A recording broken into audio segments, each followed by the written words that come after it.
I love trivia. Do you know what a piece of cake means? Well, here's some food-inspired expressions. Food-related idioms add flavor to our everyday conversations. But have you ever thought about their origins? From sweet compliments to cautionary advice, these phrases are often rooted in history and culture, from humble pie to spilled milk. Here are some food idioms and expressions with interesting backstories. Though, as with any etymology, you should take them all with a grain of salt. First up, piece of cake.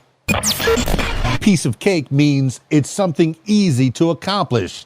There are two competing theories for the origin of this idiom. One suggests it traces back to the 19th century American South, where enslaved people participated in cakewalk competitions organized by slave owners. The best dancers would win a piece of cake, giving rise to the phrase. Another theory credits American poet Ogden Nash, who used the phrase in a 1936 poem. Her picture's in the papers now, and life's a piece of cake. Regardless of its exact origin, as with many etymologies, determining the truth behind this idiom is not exactly a piece of cake. Next up, spill the beans. Spill the beans means to reveal a secret. This idiom may have roots in ancient Greek voting customs. People often cast their votes using beans placed in a vase, white beans for approval and black beans for disapproval. If the vase were flipped over, it would literally spill the beans, revealing the votes prematurely.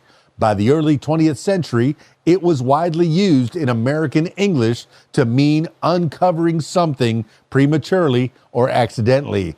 Interestingly, similar phrases exist in other languages. For instance, the German equivalent is Die Katze aus dem Sack lassen, meaning let the cat out of the bag. How about this one? Cool as a cucumber. That means to remain calm under pressure. Cucumbers are around 95% water, which gives them a naturally cool temperature, even in warm weather. This unique property was first noted in the 18th century when people began using the phrase cool as a cucumber to describe someone who remains calm and collected. The idiom became popular in both British and American English, reflecting the personal qualities of emotional control and composure. When I get off work, I become a couch potato. This means a person who leads a sedentary lifestyle. The term couch potato was first coined in 1976 by Robert Armstrong, an American cartoonist who wanted to poke fun at people who spent excessive time sitting on the couch watching television, comparing their inactivity to a potato, which also remains stationary and inactive. It would be worrying if any vegetable didn't, to be fair. The phrase caught on rapidly, resonating with the rise of television culture during the late 20th century. Armstrong, recognizing its popularity, trademarked couch potato in 1979 and began selling related merchandise, including t-shirts, posters, and even a book titled The Official Couch Potato Handbook. Here's something briefly mentioned at the top. Take it with a grain of salt. Means to view something skeptically. This idiom's origins date back to ancient Rome in 77 AD. Pliny the Elder wrote that a grain of salt could neutralize any poison. In an ironic twist, the phrase soon became a metaphor for skepticism, suggesting that any potentially dangerous or dubious information should be handled carefully and with suspicion. By the 1600s, the phrase had entered the English language and began to be widely used in literary circles. Some of these are starting to make me hungry. How about eat humble pie? To admit you're wrong and apologize.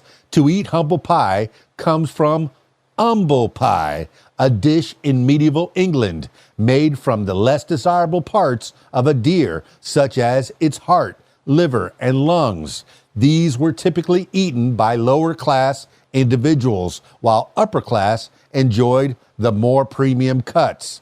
By the 17th century, humble pie evolved into humble pie, linking the idea of humility with the act of apology. Though few people still eat humble pie today, the idiom remains commonly used to describe situations where someone must accept defeat. These are fun. How about butter someone up? To flatter someone for personal gain. This idiom originates from ancient India, where people would throw butter or clarified butter, ghee, Ghee, at statues of their gods as a way to seek favor or blessings. The act of buttering up a deity was believed to increase one's chances of receiving divine assistance. By the 1800s, the phrase was being used in British and American English to describe excessive flattery. Today, it carries a slightly negative connotation, suggesting that the flattery is insincere and intended to manipulate someone. Ooh, I never want to be associated with this one. Bite the hand that feeds you, to harm or betray someone who helps you.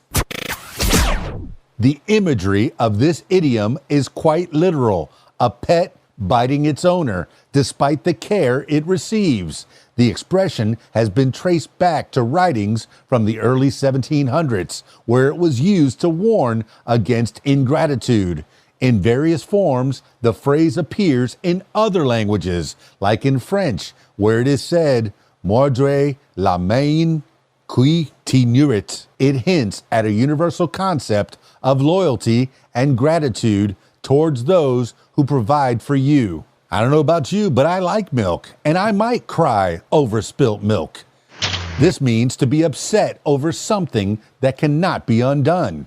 First recorded in 1659 by British historian James Howell, this idiom advises against grieving over irreversible events. Once milk is spilled, there's no way to recover it, making it pointless to dwell on. Over time, it evolved into a common piece of advice for dealing with mistakes or unfortunate events. Interestingly, the phrase appears in many cultures with slight variations. For example, in Spain, the equivalent expression is agua pasada no mueve molino, meaning water past the mill doesn't turn it.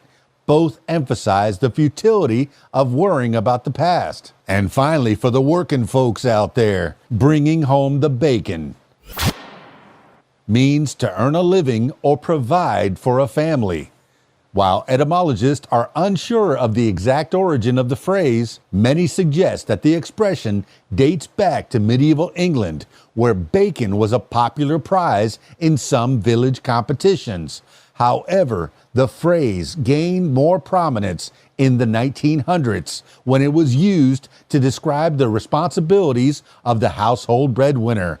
Bringing home the bacon evolved to symbolize earning money to support one's family. Well, how about that? Did you know any of these? Did they make you hungry? I'm going to have to go out and bring home the bacon. Get back to work. How about those food-inspired expressions?